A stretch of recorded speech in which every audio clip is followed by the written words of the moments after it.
ഇതിലേക്ക് lemon juice add ചെയ്യാം. അതിനായിട്ട് അരമുറി നാരങ്ങയുടെ നീരാണ് നമ്മൾ ചേർക്കുന്നത്. അളവ് കൂടുന്നതിനനുസരിച്ച് നാരങ്ങയുടെ അളവും കൂട്ടി കൊടുക്കണം.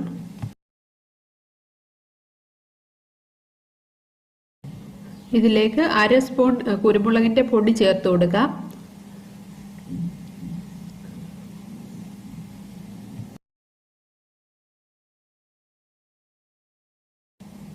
ഇതിലേക്ക് 1/4 സ്പൂൺ ഉപ്പും കൂടെ ചേർക്കാം.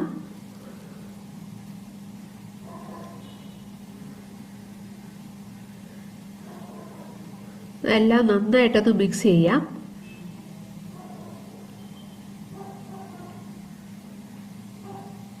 കൈ ഉപയോഗിച്ച് മിക്സ് ചെയ്താലും മതിയാവും.